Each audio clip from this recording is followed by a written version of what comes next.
Hi everyone, how you doing? Welcome to my Friday Friarhouse Live with the lovely Charlotte from Plaza. Hopefully she will join soon, but I've got a lot of questions planned for her today, so hopefully it's going to be a really fun, interesting live. Thank you for joining. I've got the phone quite a bit away from me and I haven't got my glasses, so I actually cannot really read your names. So I'd never make a newsreader, would I? Hello, hello, hello. Hi, John. Hello, Fiona. Hello, Diane. Thank you for joining. Hiya. So I'm going to try and invite Charlotte. Hi, beautiful. Oh, hi, Leslie. Leslie from LA. Thank you very much for joining my live. Do you like my sparkly top? It's actually very hot and it's actually very scratchy. But I do like the silver sparkles. Right, I'm going to try and invite Charlotte in now. Here she is. Hey, Charlotte.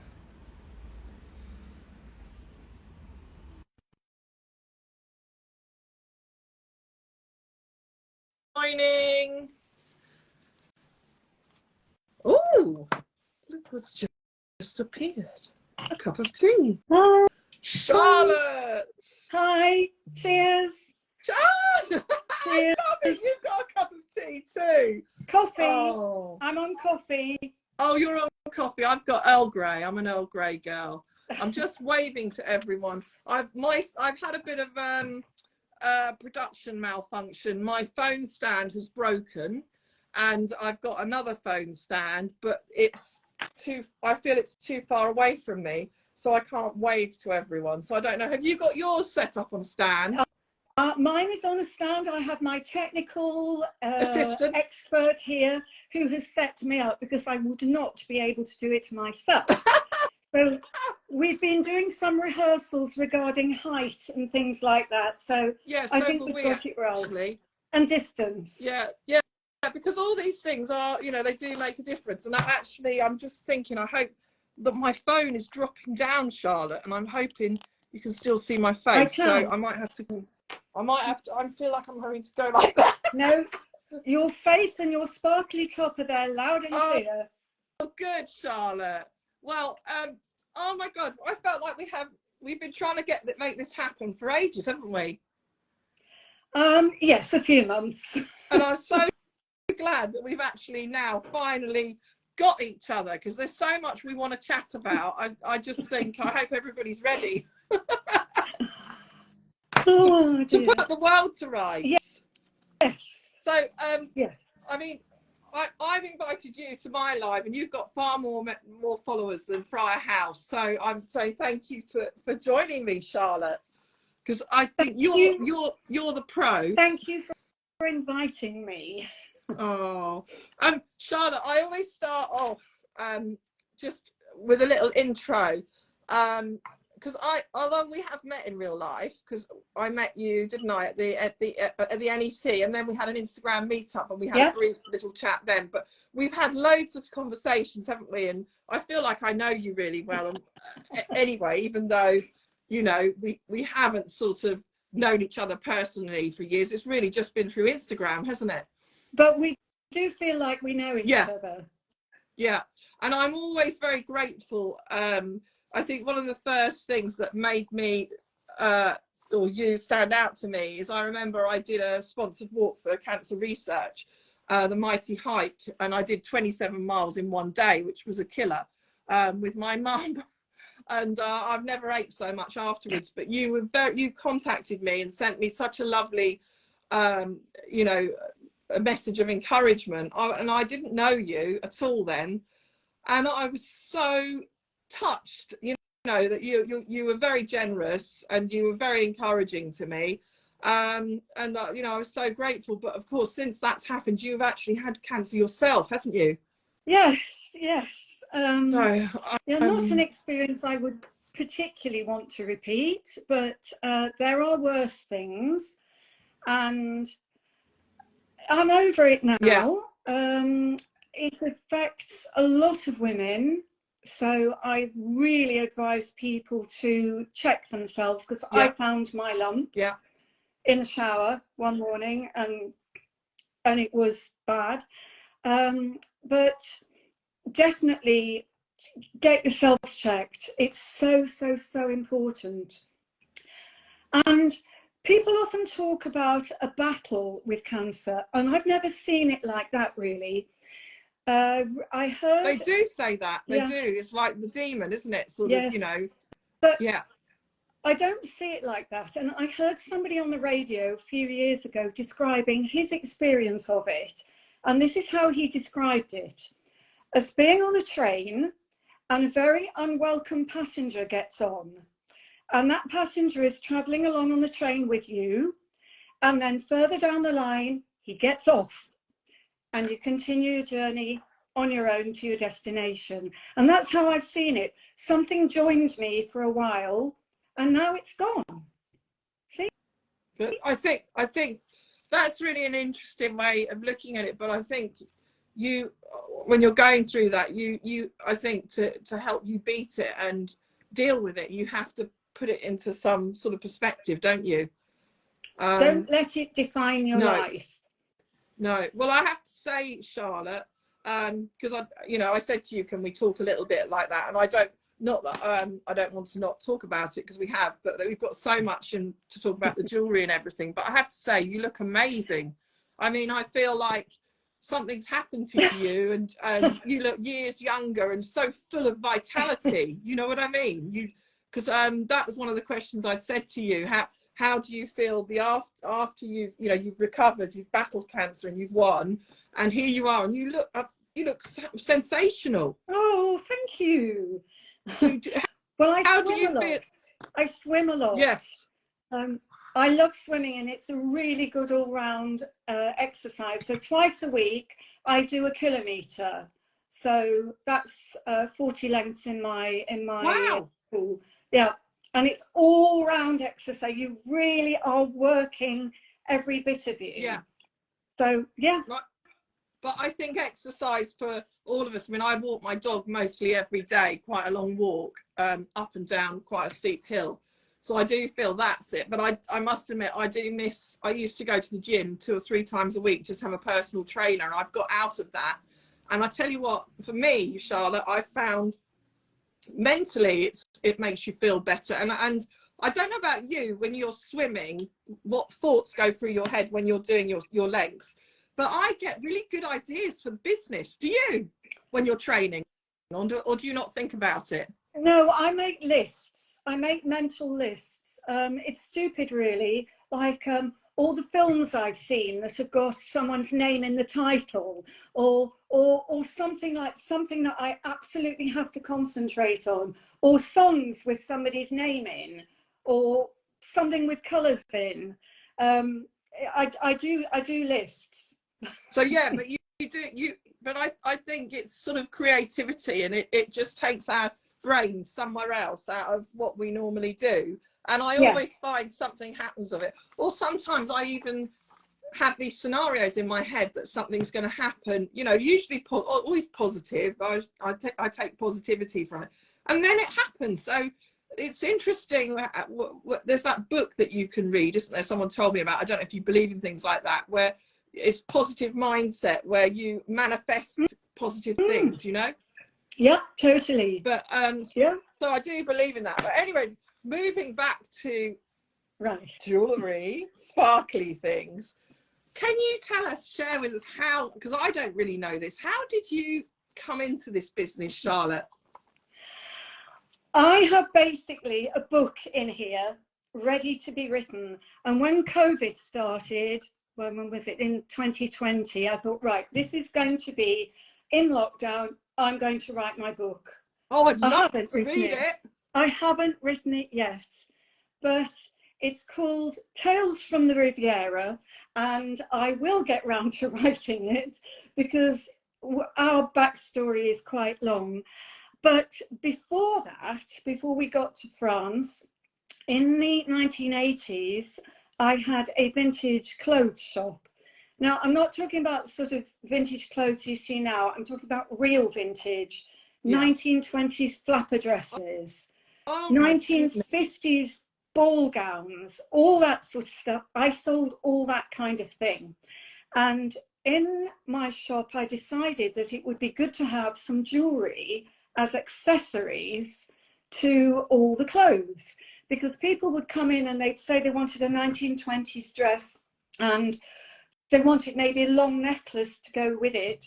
So I started to buy a bit of jewellery, and I knew a bit from my mother, because she had loved jewellery. So, and I was involved with all the antique dealers. This is in Leicester. So I knew all the antique dealers, and I picked their brains a bit, and they told me a bit about this and that, and I learned about hallmarks. So gradually I did bits of jewellery. And then in 1986, complete change of life. Chris, my now husband, and I ran off to the south of France. We literally got in the car one day. Yep, we got in the car one day, and I was driving most of the way because it was my car. And then when we got down to the Mediterranean, I said, right, we've got sea in front of us, left or right? He said, well, what's right, what's left? I said, right is Cannes and Saint-Tropez, and left is Monaco. So he said left. So we turned left, went about 10 minutes down the road, and stopped at a one-star hotel in Beaulieu-sur-Mer. I know and that. Stayed there. Well, we stayed in the south of France for 16 years, but we stayed in Beaulieu for 9 years. And we got married there. Beaulieu is beautiful, isn't it? That's very near Aix, isn't it? Yeah, well, it translates as beautiful place. Yes. Oh, Beaulieu. I didn't actually know that. Beaulieu? Yes, of course. So you can you speak fluent French, Charlotte? I guess you can. Yeah. Tu veux que je parle en français? Oh my God! Oh no, poco parler français. I can't say anything. I learned from school, and it's all completely gone. Well, and it's but did you learn it as you lived there, Charlotte? Or no, I did did A level. I did A level. You? Yeah. I did A level. So we arrived there, and we had a car full of various bits and pieces, like one used to deal in the 1980s. There were bits of Art Deco and fish sets in boxes, and the Clarice Cliff teapots, and we had some top hats and various Victorian night dresses, just a general mixture of all sorts of things. And we turned up at Villefranche at the market on a Sunday, and I said, can we have a place, please? And the woman looked at us and went, no. And I said, oh, why not? And she treated us like rich people on holiday. And I said, well, you know, we are proper dealers. And she said, you need a registre de commerce. Oh, yes. And yes. So we had to get one of those, the dreaded Register of Commerce, which allowed us to work in France. And apart from the Antibes Squash Club, we were the first English business down there, both of us. We were the first English couple to start a business down there, because every other English couple who have done businesses down there would be one partner French, the other partner English. But we were both English, and we were the first ones, as I said, other than the Antibes Squash Club.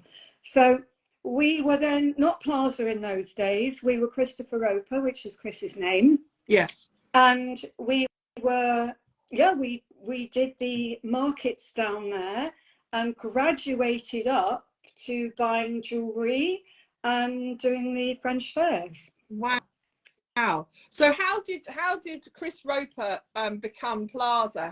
Where did you get Plaza? Well, when we came back 20 years ago. We came back in 2002. So we've been back, 21 years this year. Wow. And we decided to have like a rebrand, a change of name.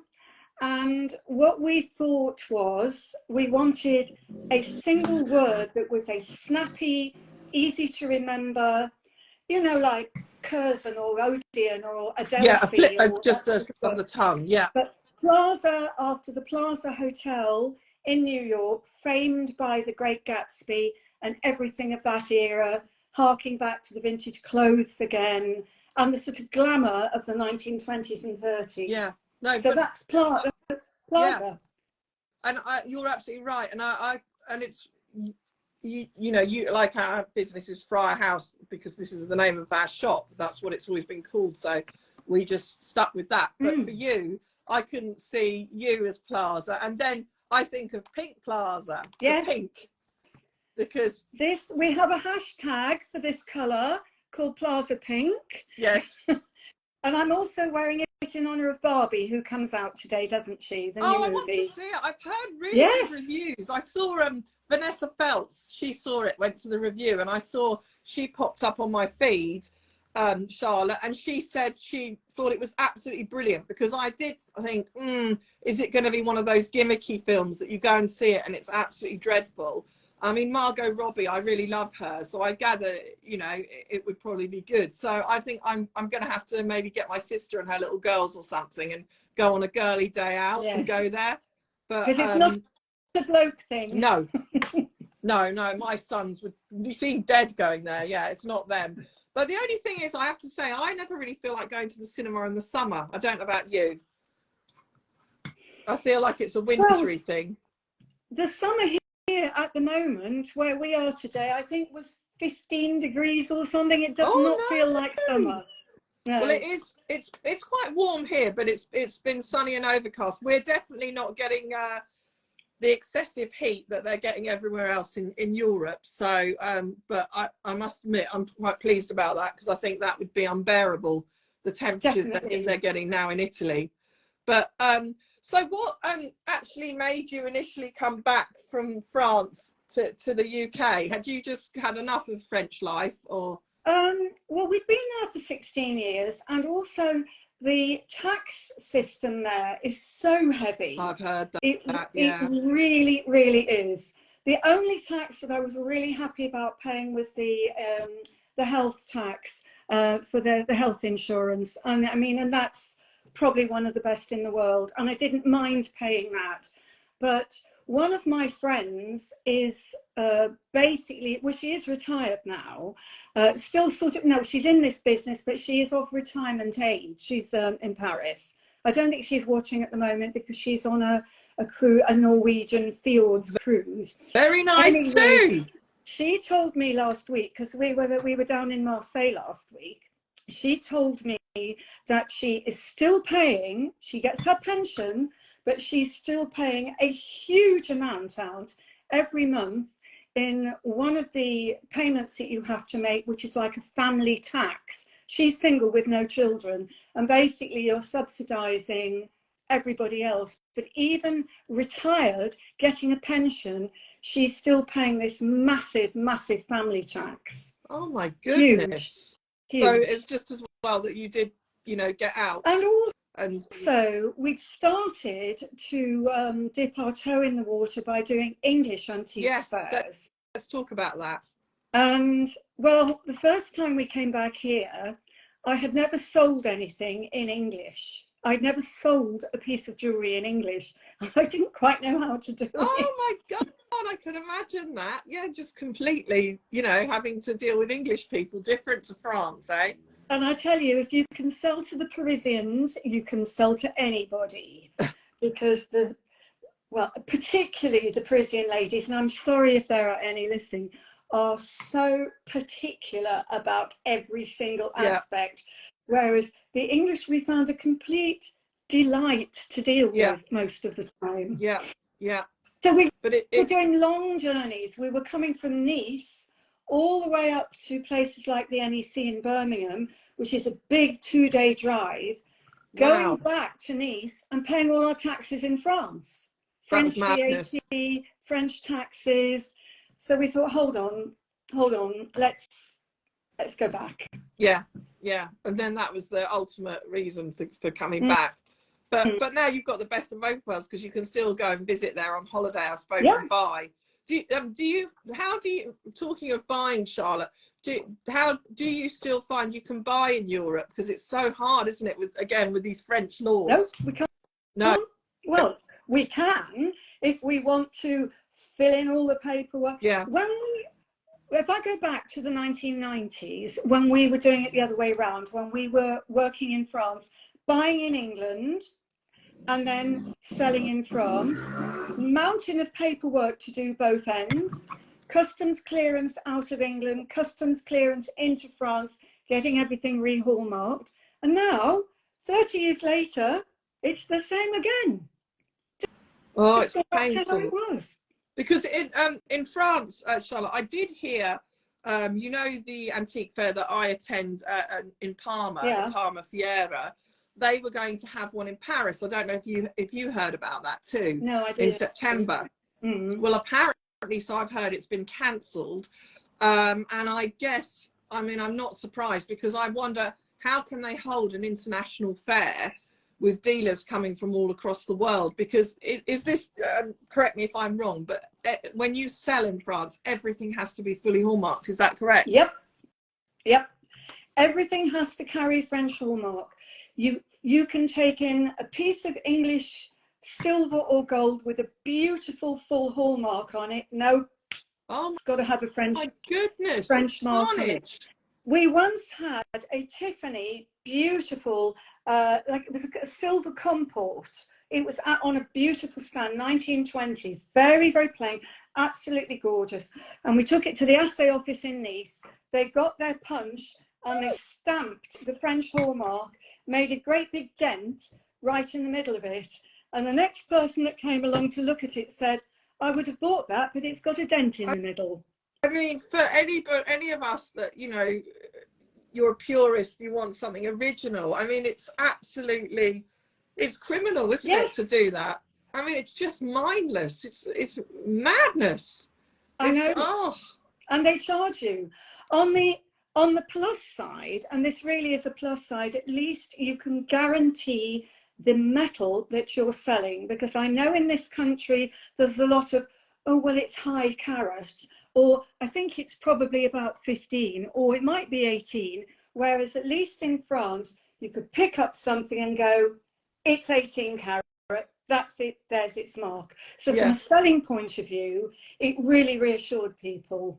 Yeah, so there's, I suppose people are used to knowing that the grading of the gold. Yes. Whereas in our, I mean, for us, I mean, we test everything and everything before I sell it.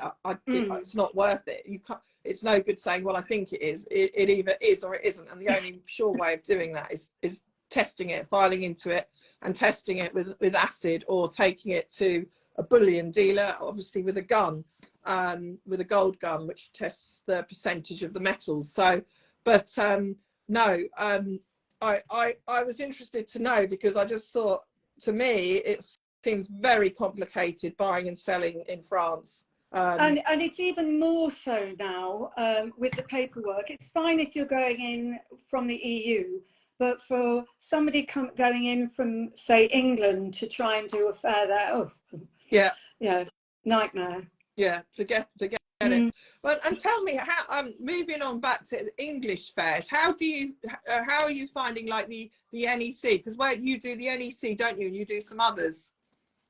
Well, the NEC has stopped in its present form. Oh no! So, yes. Antiques for everyone. Oh, that's such a shame. It's been a disaster for us all, because the last lot of organisers stopped doing it. So we haven't had one this year. So no, I mean, that's where most of us take our serious money. It's been an absolute catastrophe not having it. It is coming back with different organisers next April. Good. We're keeping our fingers crossed that it does actually happen. Yeah, because it's a big fair for us. I think, Charlotte, all of the fairs, and I did share earlier in the week, I went to Ardingly. I don't always go there. You know, it's just if it fits in. I always go to Kempton. Hi, Feather A girls. The Feather A's have just joined. Oh my God, hi girls. I want to get those girls on at some point. We again, that's someone else. Just when they're available, we'll have a chit chat. We could have done a multiple one with them. We could. A three-way. Oh God, we'd never get a word in edgeways. But no, I've lost my thread. What I was saying about, oh yes, so I do Kempton, but I went to Ardingly. I don't always go there. Oh, Charlotte, it was very quiet. I don't know if that's because it's July and it's the time of year. But yeah, I do feel the fares are sort of dropping off a little bit, and it's just a little bit worrying. I mean, I don't know whether that's because people are more switching to online, but you always need a face-to-face. I mean, when I have customers, I had someone come in this morning to the shop and they said, you know, okay, they do buy online, but they like to be able to come and meet the person face to face, talk to them, you know, be educated, so the person, you know, so you can tell them a bit about the piece, the history of it, and they can feel it and see it and touch it and go away and think about it. Whereas this sort of anonymity, I can't say the word, anonymity. That's it. Thank you, Charlotte. Yeah, where people are hiding behind a blank screen, it's difficult, isn't it? You know, and that's why I try and always show the shop. I'm very transparent about how we do business, and that's really why I've set up doing these lives as well, because I felt, you know, for fellow sellers like you and Pip and Helen from Featherray and all the other people that I've come on and chatted, I feel like you need to gain people's confidence and show your face and let people see the human side of you, not just the jewellery, you know. Do you think that? Absolutely, 100%. And, yeah, absolutely. And you know, and even that's why for me, I try not to take myself too seriously and have a bit of a laugh and a joke with people, so people can see, you know, it's not all serious, you know, and so, you know, we can have a bit of fun, you know, not just it's not all just about business and trying to sell, you know. I realize some people might follow and they may never buy anything, and that's all right if they just want to learn, you know, and use our platform to educate themselves. But Charlotte, have you got anything that you can show us today? Because you promised me you'd show me some of your favourite pieces. One or two. One or two. So I have a few pieces here, and I've divided them into 3 sections. One is some personal pieces that are lovely. I want to see them. NFS. I've got about a few pieces that are on the website and a few that aren't yet, that haven't been seen by anyone at all. Well, people love that. They love to see the newbies coming. Well, our website has been undergoing maintenance work for the last few days. It's very complicated and very technical, and I've let the guys get on with it, but I think they're switching to a new server or a new something or other. That probably will be complicated. It's in fact, we've got a Zoom with them when I finish here. I'm going Charlotte, you need a glass of wine. And I know the most recent 4 pieces I put on the website have disappeared. So I said to him, where are they? Oh, I'm not sure. We constantly have glitches like that. Hi, Joy from Tiny's Treasures has just joined us. Hi. She's lovely. Not that everybody else isn't lovely. You are all lovely, but I just happened to, I could see that Joy had joined us. Come on then, Charlotte. Let's so we're going first with personal pieces, some pieces on the website or the new ones. Can we see personal pieces first? Right. Okay. Well, I'll just start. I've bought 2 rings, that's all, because I don't want to bore everybody. No. But I bought 2 rings, and one of them has a rather nice story to it. Where is it now? I'm not quite sure how easily it can be seen. Oh, that's good. We can see it. That's beautiful. Oh my goodness. Right. Now so that's a gorgeous ruby, isn't it? It's well, actually they've classed it as sapphire. Oh. Antique Burmese, unheated pink sapphire. It's a pink sapphire. The story of this. Did you have that on when I met you up in Birmingham and I commented on it? I think I remember you. How long have you just acquired that? Have you had it for a long time? No, that's another one. That's another one I just bought.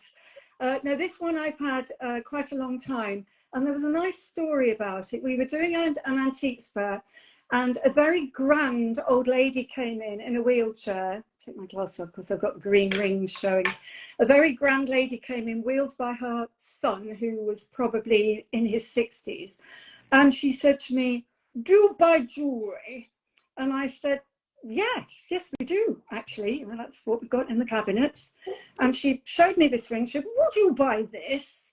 And I said, yes. I said, tell me about it. And she said, well, she said, it was my engagement ring. She said, and back in 1947 or something, her husband had told her to go to Sotheby's, to the jewellery auction, and choose a ring. So she bought this ring. And I said, oh, it's beautiful, but why are you selling it? And she said, where I'm going, my dear, I won't need it. Oh my goodness. I then said, well, how much do you want for it? And she said, tempt me. So I made an offer and she looked and said, I'm not tempted. Anyway, we did some negotiating and I bought it.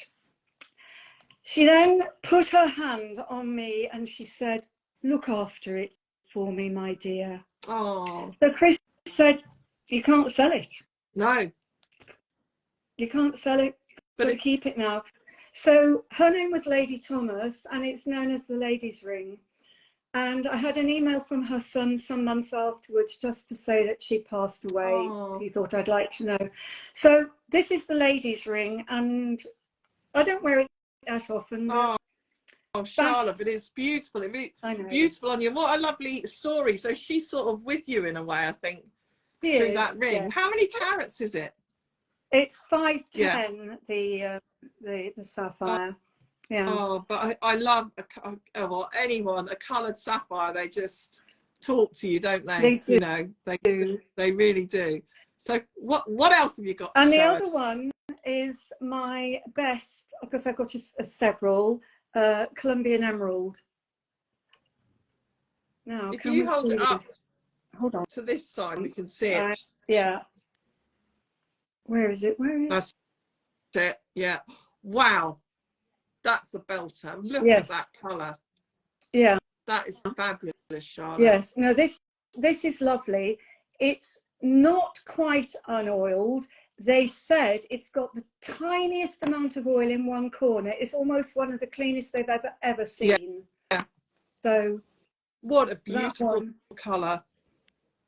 So that's that. And how did you come across that one? Offered to us in a fair as well. Yeah. So it's just the right place, right time. Yes. And wow. Okay, so what have you got? What have you got that's for sale? Oh, you don't want to see my other pieces that I brought? Yes, come on. Personal bits. Oh no, right. I thought you said you only had two. Sorry, go on. No, let's see all of them. Oh my goodness! They can hear you coming. So you collect charms. Wow. What have you got on there? Come on, show us. Right. So the story of this, I have 3 of them. My mother had a charm bracelet. And when she died young of motor neurone disease. Oh, I inherited her charm bracelet. And I was only young myself and it got stolen. So then I decided I would replicate it. I was only in my 20s. So I bought a gold bracelet. So this is 4 decades worth of collecting. Wow, I then started to replace the charms that she had. Here's one, there's Nefertiti. Everybody had a Nefertiti in the 1970s. My parents took me to Egypt and Dad bought Mum a Nefertiti for her charm bracelet. So I replaced that and then I gradually replaced everything she had. She only had 15 on hers, but this has got 50 on it. Christ. This one's got 50. When this one got full, I started again. This is nearly all done in France, this one. Wow. And then when that got to 50, I started again, and this one's on about 38 at the moment. So this is a lifetime's work. And if anybody out there's got more, I'd like to see. Wow. And yeah, I think you might have the world record there, Charlotte.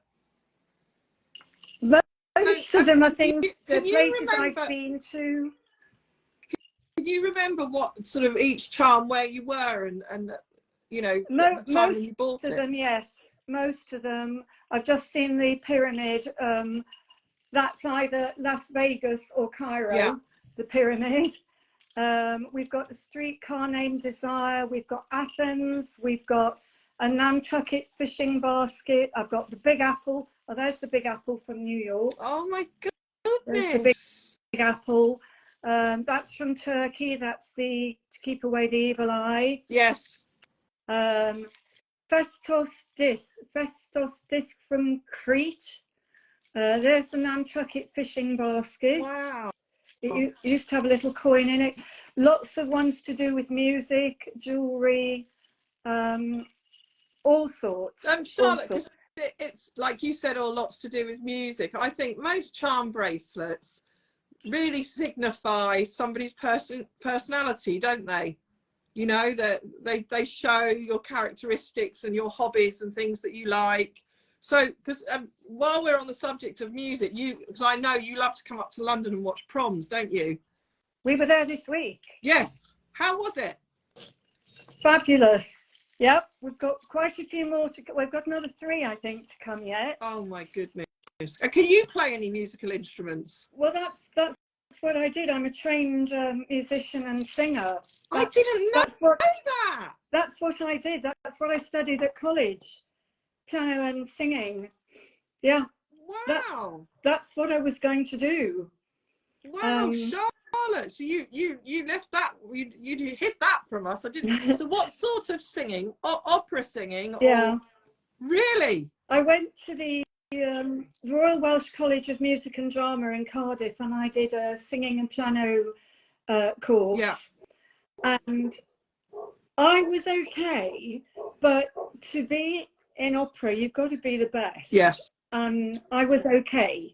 I probably could have got a job in the chorus at Covent Garden, but I wouldn't, or a tiny minor soloist, but I would have never made it big.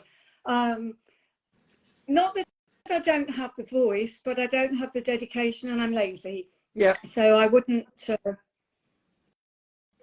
No. You know if you've got it or not. I mean, when you see Catherine Jenkins, I mean, yeah, she's got an incredible she went voice. There, I think. Yeah, I was going to say when you said the Welsh School of Music. Have you ever met her? No. No. No. No. But she is something else. Her voice, isn't it? Just incredible.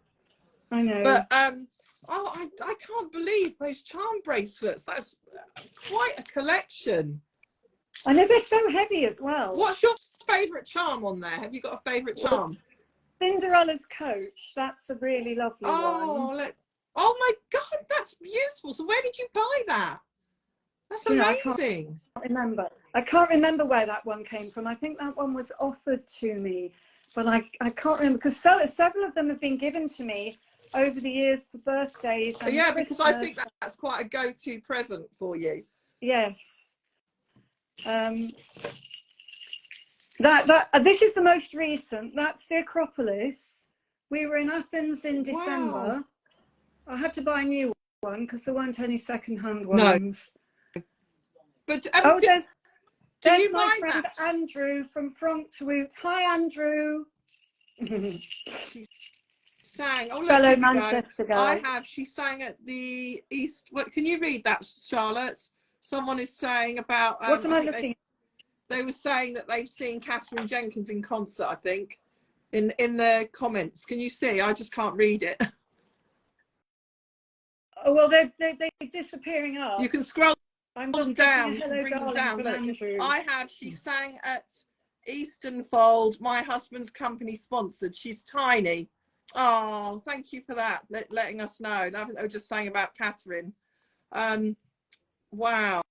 But your charms, Charlotte, when you buy them, you said you had to buy the Acropolis new because you couldn't find a second-hand one. Do you feel that you always have to buy second-hand or antique, or with the charms you don't mind if you sometimes buy new?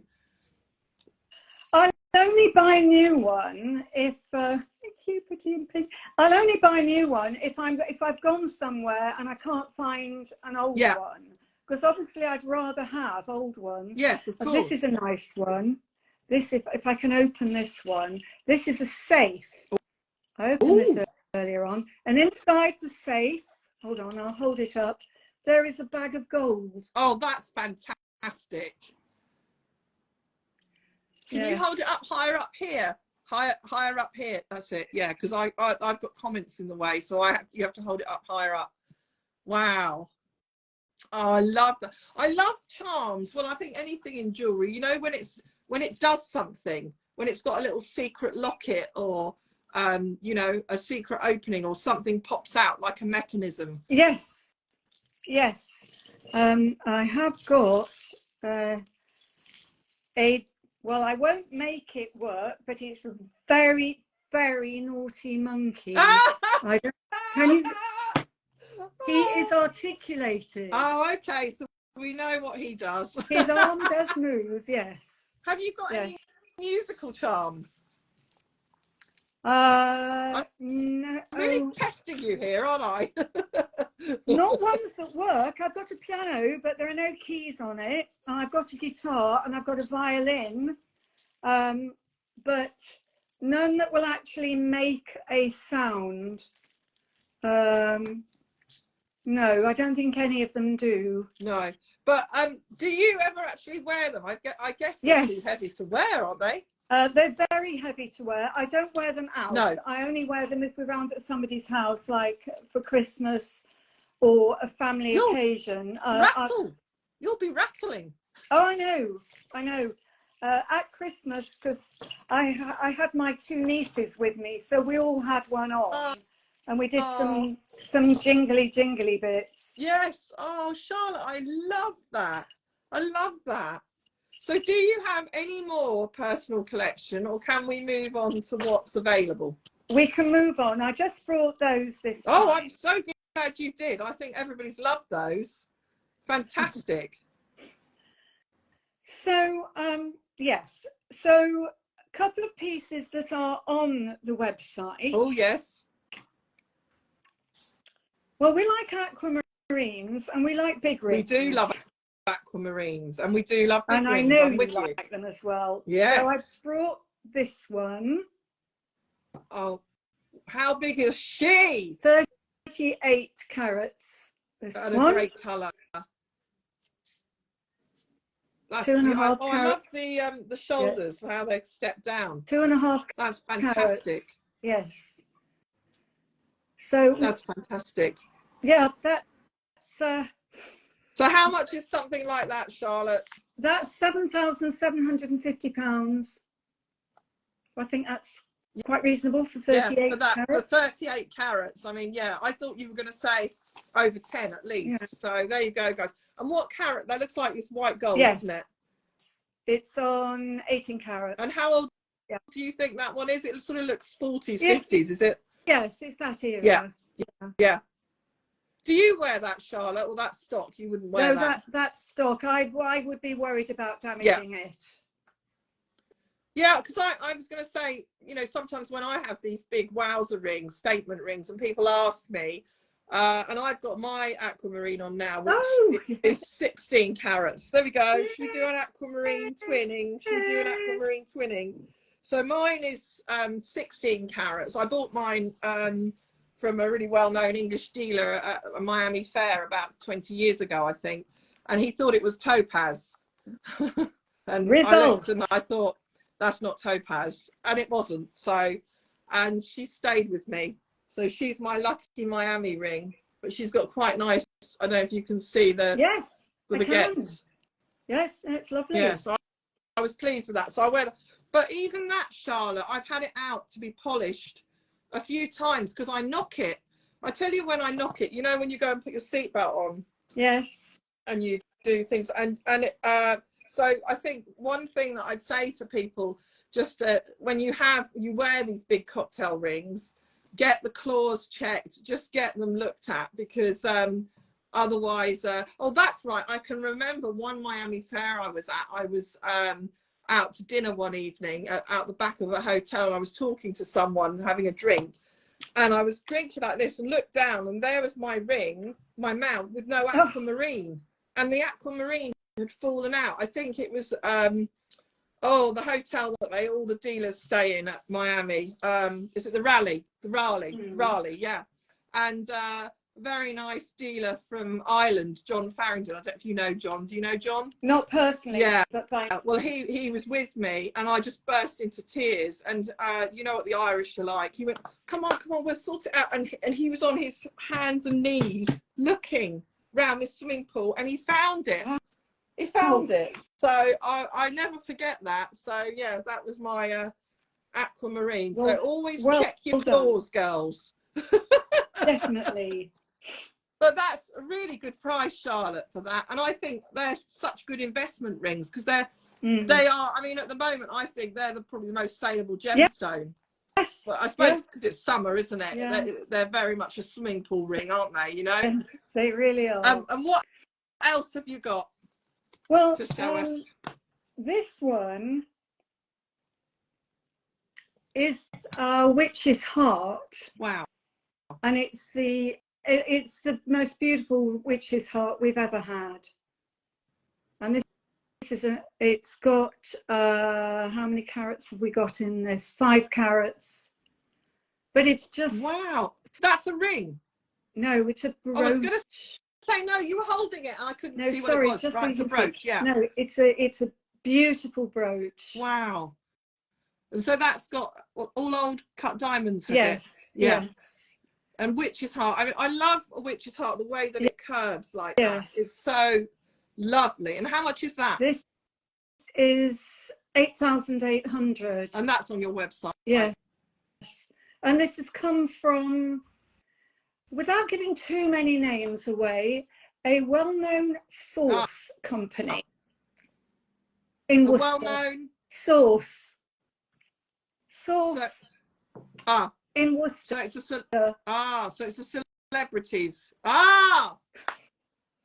Yes, okay. I'm with you. the pennies drop. Yes.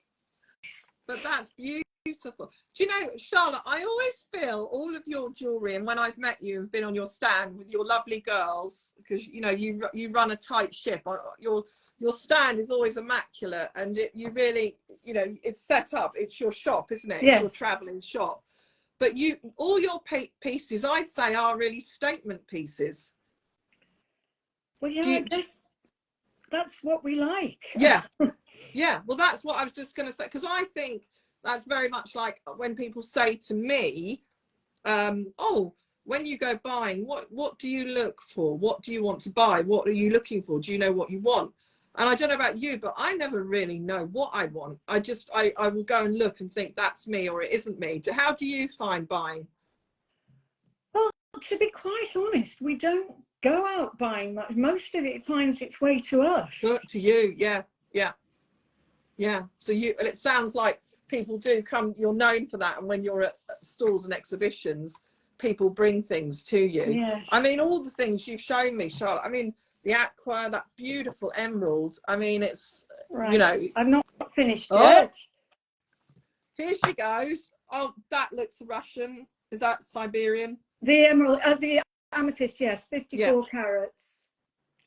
And it has a leopard crawling over it. Wow. So what age is that then? Is that Van Cleef or something? It looks signed. There is not a single mark on it. There is nothing on it at all. Not an initial, not an 18K, absolutely nothing. I can only think that it was made for somebody. Yeah. It's a pendant or a brooch. That amethyst. Isn't amethyst a beautiful? Yes. It's quite underrated, amethyst. Yeah. Because that is, I mean, it's a regal colour, isn't it? It's absolutely royal beautiful. Purple. Yeah. And it absolutely is lovely. And with those panthers. So what do you find, Charlotte, would you say you have a type of jewellery that's your best seller, or something that you do particularly better on, or not? It's so varied. It's very difficult, because if we're selling to America, they tend to like the older pieces, the Victorian pieces, those sort of things. When we're at fairs, people want these big statement pieces. So, and everything in between. Yes. It's really difficult. But I think people come to you because they think they like your taste, and I think your taste defines your business, because I think mine does with us. Yes. And the sort of things that I buy, and I can see that with you and the pieces that you put up for sale. You know that you love coloured sapphires, don't you, and big statement rings, as you said. Let's move on. I was going to say to you, which you brought up to me, the subject of fake diamonds and how fake diamonds are sort of crossing over into antique jewellery, and I think it's a really good thing that we should discuss this, because it's quite concerning, isn't it? This is a big worry. Yeah. Now, what we do is we send all our diamonds, anything over about 50 points, so we send down to the assay office in Birmingham, down to the Gem Lab to insert, and I get tests on all my stones, coloured stones as well, but the diamonds. And I know that what has been happening is that these lab-grown diamonds, I know people who sell them new, sell them as lab-grown. But what has been happening, it hasn't happened to us, but it's happened to a few people. Once they get into certain people's hands, they get an old setting, a 1920s ring with a nice old diamond in it, whip that out, put a lab-grown in. They're now doing lab-growns with inclusions and old cuts. Oh my God, I didn't know they were doing old cuts. Yeah. So you've got your 1920s ring setting, looks perfectly genuine. You've got your 1 carat 50 stone in it, whatever, JK colour, a little bit of colour on it or something, and a couple of inclusions. And it's lab grown, and they're swapping them. And that is concerning. All diamonds, apart from things like clusters and things like that, but any single stone. A single stone, yeah. Because normally you'd buy an old ring and you wouldn't even think, you test it, because they test as diamonds. This is the thing, and I know that you know that there is a very expensive machine, piece of equipment that can differentiate between, I think it costs about 50,000 or something. Yeah, but they've got one down at the Gem Lab, and they can tell. But I think it could be a bit of a problem. Did you see, Charlotte? I did share on my stories the Netflix documentary. Never. I think it was something like Never Enough. Never is never enough, or something, not enough, or something like that. And it was, I quite enjoyed it actually. One of the girls who works for me told me about it. And they were talking to the guy runs Rappaport. I think his name's Martin Rappaport, but he, you know, where we all look at the daily price of diamonds. And they were talking to him. They were talking to one of the partners from De Beers, who was based out in South Africa, because De Beers now are actually making fake diamonds as well. Did you know? Yeah. And I mean, obviously initially they hated it, they didn't like it, but I suppose if you can't beat them, join them. Maybe that's what they were thinking. And you know, and now they've joined in on the bandwagon. But yeah, it was have you seen it? No, Netflix? I don't think I have. I think you should watch it and let me know what you think. I mean, it's like all sort of TV dramas, you know, there's a lot of music and drama. And they had an LA jewelry designer, I can't remember her name, I think quite well known, and she was on there talking about basically the diamond racket, where, you know, they run, De Beers run almost a diamond cartel, where they've got vaults somewhere where they're holding diamonds back, you know, to keep the prices up. And I don't know if this is sort of what they're doing with these lab grown diamonds, but it was very, very interesting. And as I said, they talked to the guy from Rappaport, they talked to the guy from De Beers. That was really interesting. And they also talked to this Polish guy who was retired, who was a diamond cutter. And he was sort of saying he was out of business through it, you know. and then they took him to somewhere in China where he was going to try and prove that he could make a diamond, and like a diamond, and get it tested, and you wouldn't know, and they showed the machines, because it's under high pressure, isn't it? They're like compressed with various chemicals that they pump into them under extremely high pressure. So it's simulating how it would how real diamonds would be made, in the rock. So but it was quite interesting. I mean, as I say, it's made for TV. It's very dramatic, and sort of, you watch it and you think, wow. But I'd recommend, when you've got a couple of hours one evening. What was it called again? It's something like Never Enough. I can send you the link for it. Yeah. Like diamonds, like diamonds are never enough. It's something like that. Yeah. I don't know, perhaps if any of our followers might know, someone might say on the comments, but it's on Netflix and it's trending in like the top 10. So you'll see, but I'll send you the link. But no, I mean, I think basically it is creating a storm amongst the diamond trade. And I always sort of hoped, we wouldn't be touched by it because we're sort of antiques, but like you say, sounds like now they're sort of venturing into, swapping things around, which is quite concerning, really concerning. It's a big problem. Yeah, a huge problem. So we've talked about your personal jewellery, and you've shown us some of the bits that you've got for sale, which look amazing. How long have you been on Instagram for, Charlotte? 9 years. And what do you think of Instagram? How do you feel about it? It's changed massively, changed hugely. I thought the original idea was great. It was a photo sharing app, and that worked really well. If it's what do they say? If it's not broke, don't fix it, or something.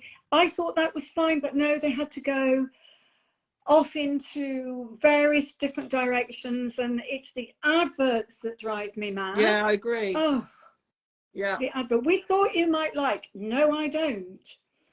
But they bombard you with it, don't they? Like.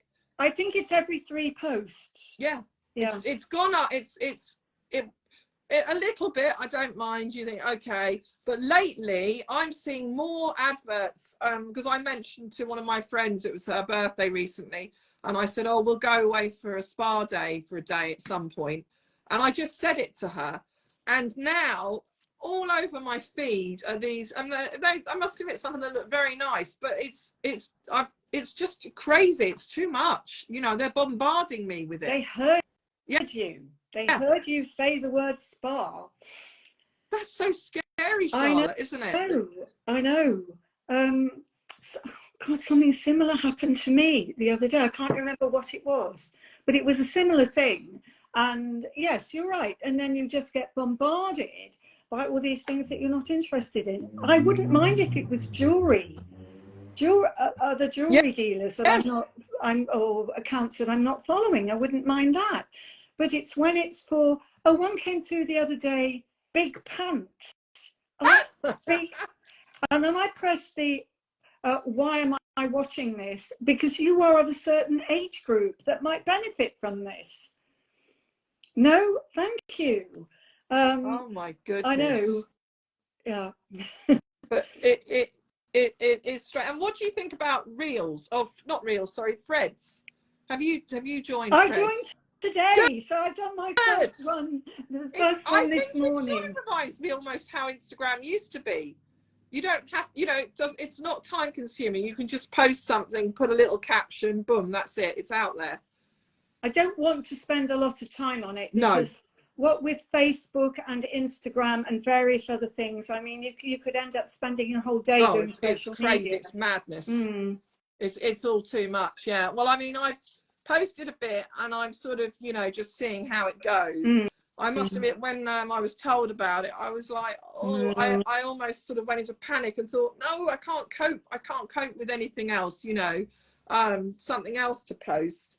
But they seem to sort of just want to capture the market of everything, don't they, really, What we like liked, and they stopped, we liked IGTV. Yes. We thought that was brilliant. We had our own Plaza TV channel. It was great. Then all of a sudden, stopped. Oh, we're not doing it anymore.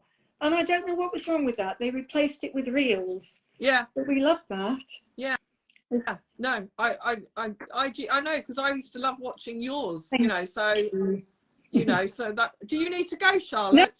No, I don't Okay. need to go, no, I'm fine. Chris has just walked in. I wondered if he was going to come and say hello. Oh, does he want to say hello to everyone? He doesn't. He absolutely doesn't. Right, no, that's like my husband. Keep me well away from anything on social media or cameras. I do not want to be on they always think I'm mad.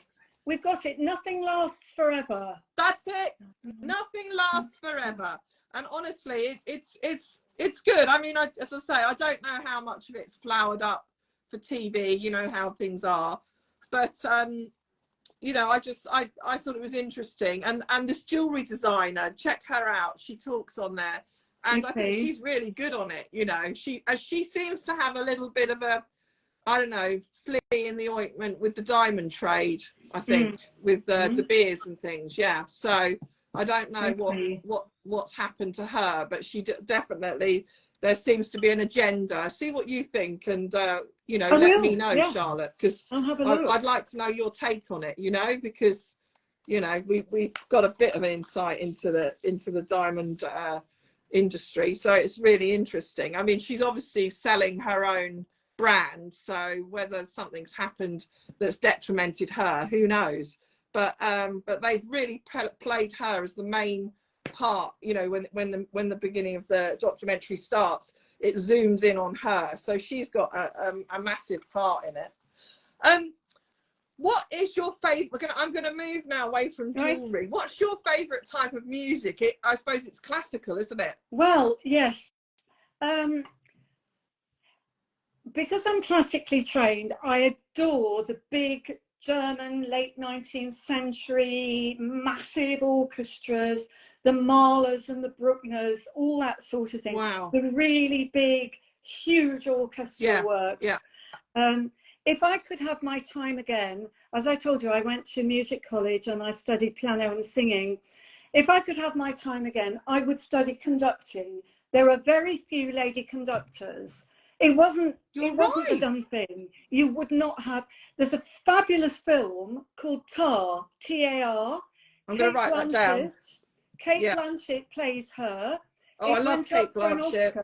This year's Oscars, and she she plays a conductor, and she does it absolutely brilliantly. You would not know that this woman was an actress and not a musician. She plays it absolutely superbly, and one of the things she conducts in it, she's conducting this theoretical orchestra, which is something like the Berlin Philharmonic or one of those. Wow. And she's doing Mahler 5, which is one of my all-time bits of heaven. But I sit on the sofa at night because we go into the Berlin concert hall and we watch a late night concert with the Berlin Philharmonic, and I sit there and I am conducting. I do the conducting. Oh, Charlotte, I know. I love to hear that. Do you know, just to tell you a bit about my history, my great-grandfather was a musical conductor. Oh, and was he? Yeah, and his name was John Russell. So I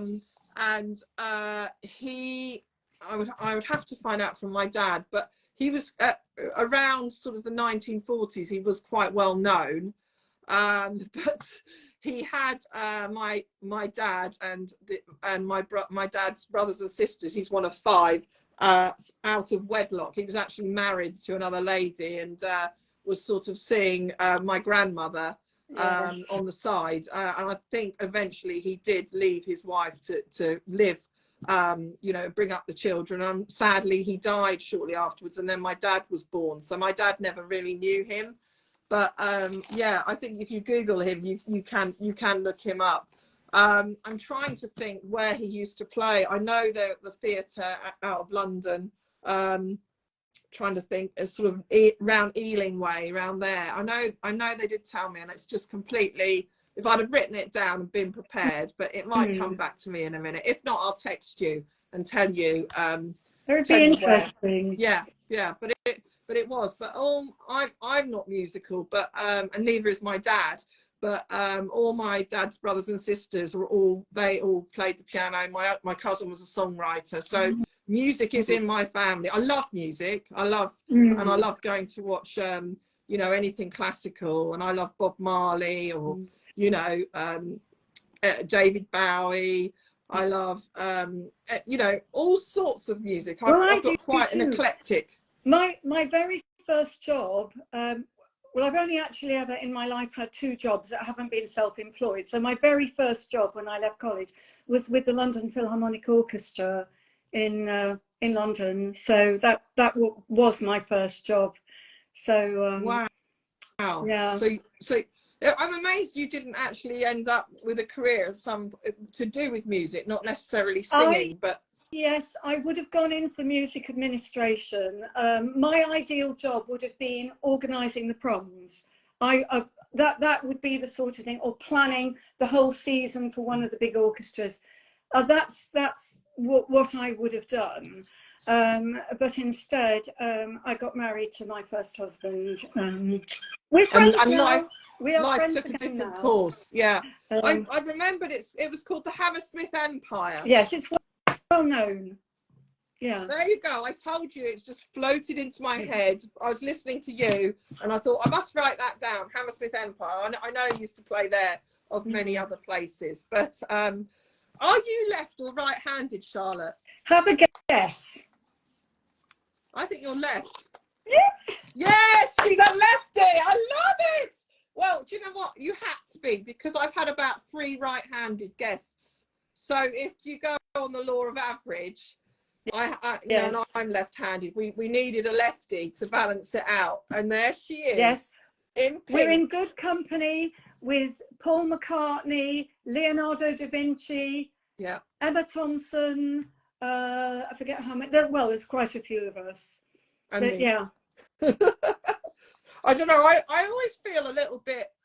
I think life's changing a bit now, but I felt it sort of restricted me over my life. People are like, "Oh, you're left-handed." Did you ever feel like that? No, I didn't. But getting back to the subject of music again, which fascinates me, you never see any left-handed string players in an orchestra. All the violinists. Wow. They're all. I couldn't do it. I couldn't do it the other way. I can't even do it like that. Yeah, no. I could not do it. And I did learn the guitar, and I had to have it, as Paul McCartney has it strung up the other way round. I did have it strung up the other way, and I did learn the cello at school the other way round, but my elbow was always bashing people. Oh yeah, so you were the other way round. So yes, I can see you that. look at an orchestra, they're all in tune with each other. You never see a left-handed player. No, it's funny, isn't it? Sometimes you know, unless you really think about it, you don't think of these things. Talking of Paul McCartney, have you ever met him? No, but I have. Right, well, okay, before you tell me yours. Go on, you tell me yours. Right, I'll tell you Paul McCartney, then I'll tell you another one. My cousin's husband, Richard, was standing on, he was standing on Paddock Wood Station one day. Paddock Wood, that's not far from here. And he saw Paul McCartney. Yeah. And he sort of shyly went up to him, and Paul McCartney said to him, "Well, come and join me. I'll be in first class. Come and join me and we'll chat going up to Charing Cross." So Richard just happened to have a load of Beatles albums, and he just happened to have them on him. Wow, he'd have loved that. He signed them for him. Oh, that's lovely. But this Richard, my cousin's husband, actually, they live in Perth, Australia now, and he actually plays Paul McCartney in a Beatles tribute band in Australia, complete with wig and left-handed guitar and everything. That's incredible. Oh, but he must have loved it. Yeah, well, that makes sense, because he doesn't live too far from here. Peasmarsh is sort of, he's got an estate there that and they've got horses and things, and that's where he lived, you know, when he was married to Linda McCartney. But no, my sons were at the same school as his daughter was, and I always remember I used to see him at the school, and when I'd pick up the children, and I never really would go up to him because I just got the impression he just wanted to melt in like everyone else, and he didn't want someone going up, oh, you're Paul McCartney, you know. So that's how everybody treated him, just like another dad, and that was fine. But I remember one summer we always had an end of school fete, and you know, sometimes the mums would club together and organise a stand or organise a stall. And, you know, often I'd be working, so I couldn't be involved in it. But I remember the last year before my sons left the school, I thought, well, I better get involved and run a stand, run a stall and raise some money, you know, for the school, because I haven't done it and I feel a bit guilty. So I put my name up and said, yeah, I'm going to run a stall. And one of the mums said, oh, do you want to run a card? You can run like a card game stall. And I said, yeah, okay, I'll do a card game. That sounds fun. So I just did it on my own. And I sat there with my table and I had a few like little prizes for the kids. And I was sitting there and nobody was coming and playing my bloody stall. I was like, I need to earn some money, you know. It was like £1 a go. And I was just sitting there thinking, this is ridiculous. And he must have seen I was desperate for customers. If I was stalled out with jewellery, Charlotte, I'd have been all right. Anyway, he came along and he played for 2 or 3 rounds, paid the money, you know, and I gave him like the prize. I can't think what it was. Silly little, you know, like out of a cracker prizes. And he said, come on, everyone. And he was trying to help me get people. And I said to him, oh, thank you so much. I said, I was destitute then. No one was coming. Of course, when he came, then all of a sudden I had a queue and I had loads of people. And I gave him a hug. And I said, oh, thank you so much. My name's Victoria. He said, oh, my name's Paul. Oh. That was it. And I actually went to college with Stella McCartney. But I never said that to him because I didn't want to make a big thing of it. Do you know what I mean? So that's my claim to fame. And he was really nice, you know. So, and that's it. So I'm out of that school now, so I don't see him. But he just, you know, wanted to just be normal, you know. Yes. And not Paul McCartney, the mega star that he is, you know. So but while we're on the subject of Beatles, yeah, come on, what else have you got to share? I have sold to Ringo Starr. Well, and we were doing the Antiques Fair in Antibes. Oh, I love Antibes. The harbour there, it's beautiful. And he turned up with there were a group of them. He got quite a few hangers on, and he got Barbara, his wife, with him. Yeah. And he was really interested in looking at the jewellery. And he said to me, he's only little. I was surprised how small he is. Really? And he said, look, he said, I'll get rid of this lot and I'll come back because there's a couple of things I'd like to look at. So he came back and he bought from me a beautiful opal necklace, just opal beads. Yeah. Really lovely for Barbara, who looks stunning. And a gold bracelet, like a chunky man's gold bracelet. And I remember him saying, I've only got little wrists. Well, no, in a Liverpool accent, I can't do it. Yeah, but I've only got little wrists. And it fitted him perfectly. And he paid me by cheque. And I took the cheque to the bank in France. And I said, is there any way I can keep the cheque? Yes. And the bank said to me, well, only if you don't pay it in. And I said, well, no. So they gave me a photocopy of the cheque. And in our downstairs loo, I've got a collage of all sorts of things, concert tickets, and we went to Live Aid and all those. And I've got the picture of Ringo's cheque. Oh, Charlotte, that was so clever that you remembered to do that. I mean, it tells the story of where you've come, what you've done, who you've met. It's special, isn't it? I'll do another famous person. I'll just do one more. Come on then, come on while you started. Let's keep going. We're in the mid-90s and we're doing another fair in the middle of July, August in Valbonne, near Cannes. Yeah, I know Valbonne. And it was hot. And the guy next to me was selling Chinese porcelain and 18th century teapots and things. And he came up to us and he said, look, he said, I've got a customer, an American, who wants to pay by credit card, and I don't know how to do it on the, it was the old fashioned machine. Remember those sorts? Yeah, I do. With the paper that you have to fill in. Those? And he said, I don't know how to do it. Can you do it for me? I said, yeah, you just send him over to me and I'll do it for you. So he gave me his machine and we filled out the bit of paper, and this guy stands in front of me and hands me his card, his Visa card. And I went, oh my God, it was John Bon Jovi. Wow. Oh, God, that's a random place to see John Bon Jovi, isn't it? Gorgeous. Yeah. Ah, he still is. Yeah. I follow him on Instagram. Yeah.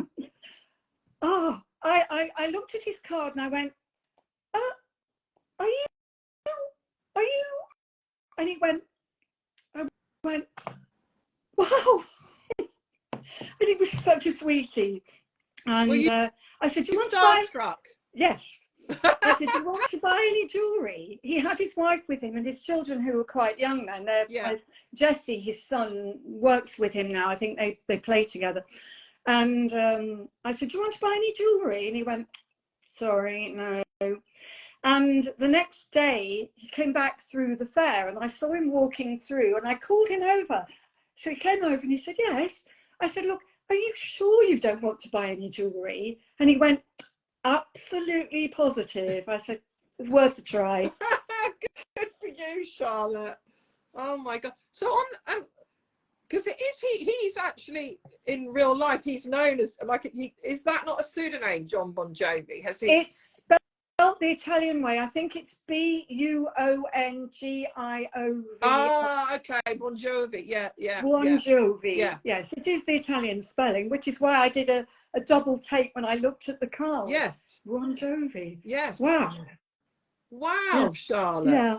Well, we've covered famous people. It was one of my other questions. I was going to say, if you had a dinner party and you could invite any guest, and they can be alive or, you know, passed away, have you got anyone that you think you would particularly like? I mean, even if it's more than one person, you can, you know, there's no rules here. Well, it's two. Oh, good. It's fairly predictable, I suppose, for a jewellery lover. Elizabeth Taylor. Oh, yes, and of course.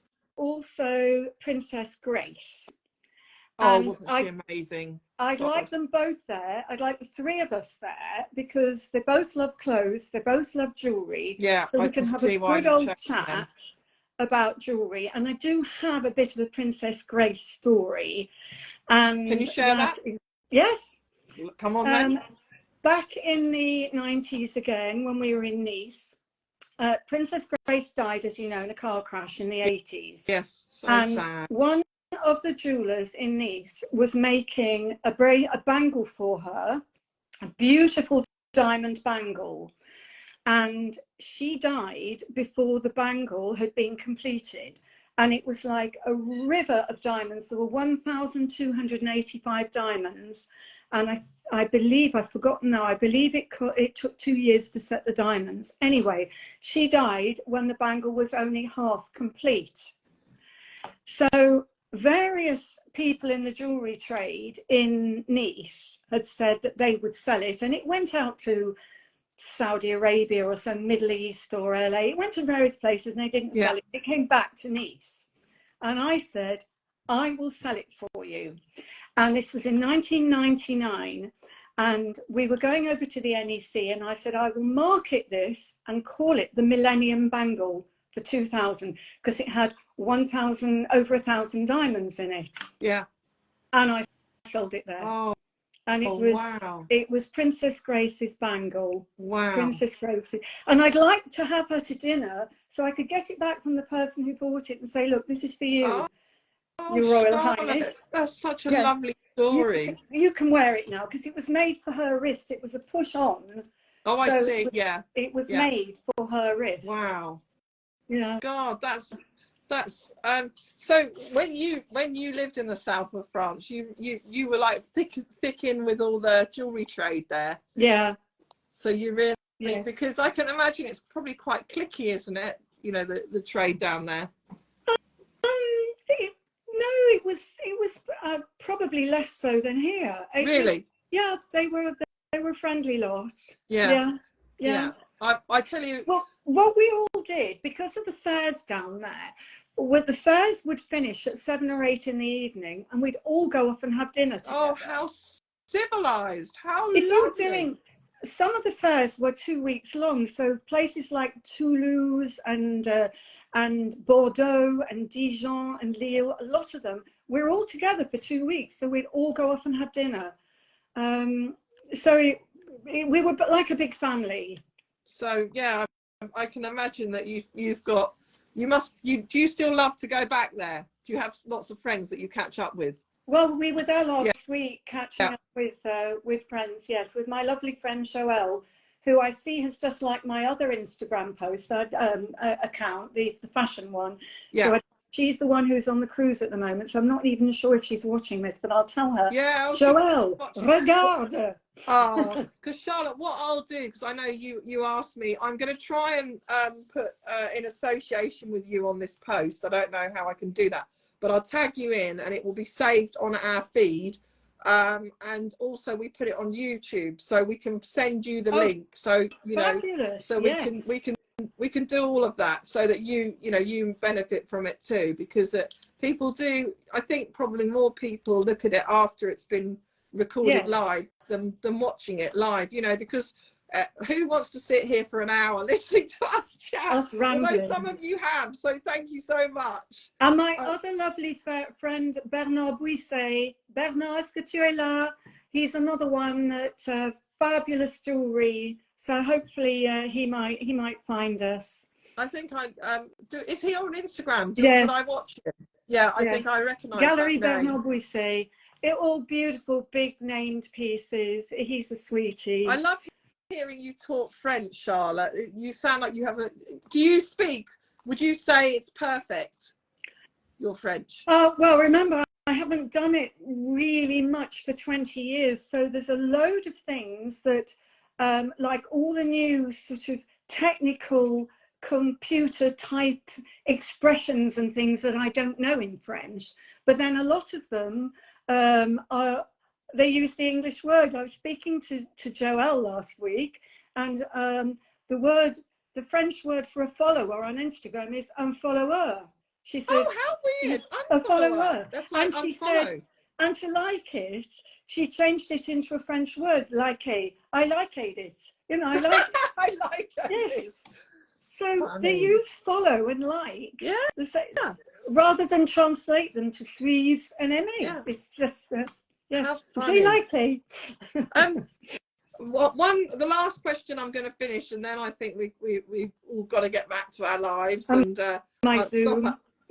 stop our little chit chat. But have you got any advice that you'd give to anybody who's wanting to maybe start their personal collection of jewelry? You know, they know nothing about jewelry, and you know they're completely in the dark, and they think, right, I want to maybe start a collection.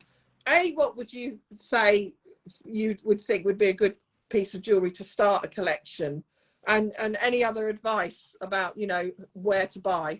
Obviously you or me. Lightheartedly, I would say buy a gold bracelet. Gold, yeah. Buy a gold bracelet and build. I'd say that's something you can do. And I'd also say, if you see something you like, do a comparison with other people. If you see a ring and you think, I like that, but I don't know anything about it, look at other aquamarine rings. See what other people have got. See what people are selling them for.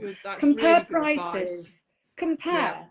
Because you see people who've paid a ridiculous amount for something, and I say, they haven't done any research. No. Do your research. Yeah. Do your research. I completely agree. It's easy to do, but just have a look and see. And also, I would say, as far as you can, buy stones that are certified, or ask the seller if they can get a certificate on them. This piece I haven't shown you, but this is just, this is a piece that hasn't gone on yet. And we bought it recently. Bella Pock. Yeah, and the sapphire Sapphire's is nice. unheated Burma. Unheated Burma. Wow. It's gone down. So yeah, it's easy enough to do. Just get as much information as you can on pieces to not get ripped off. Yeah, yeah, yeah. I completely agree, and I think as long as we can, you know, spread the word. It's not even to boost up, you know, for me, and I'm sure I know for you as well. It's not even just to necessarily sell my own pieces or boost my business. I just feel it's a shame sometimes when people come to you, Charlotte, and show you and they say, I've paid this for that, what do you think? And you go, oh my God, yes. Yes. It's and you feel sorry for people, but you know, hindsight's a beautiful thing, isn't it? You know. Yes. So yes, do your research, do some comparison, get as much information as possible. Yeah. So on that note, Charlotte, I'm going to love you and leave you. And I've got my Zoom in 4 minutes. Yeah. So I'm going go. from here I better to go. there. So I'm going to uninvite you. Charlotte, I'm going to speak. We must catch up in the summer, and I'll come up to you, or you come to me, and we'll have lunch. We're back sometime. down in London again soon. Please message me. I want to meet you. I'd love to, you know, go and have a nice lunch somewhere and put the world to rights. And Helen as well. Yes, yes, all of us. Yeah, fantastic. Anyway, have a lovely evening, Charlotte. Okay, thank bye. you. Say goodbye to Chris. Bye. Bye. Bye. Hey everyone, thank you so much to those of you that stayed with us the whole way through. Top brownie points. I really enjoyed talking to Charlotte. Do you know what? Every single person that I chat to on a live, I love it because they all have something different to bring to the table. You know, who'd have known that Charlotte was a classically trained singer, and telling us about her previous life when she lived in the south of France. She speaks fluent French. The collection of amazing charms on those bracelets. I mean, my goodness. So, yeah, who's next?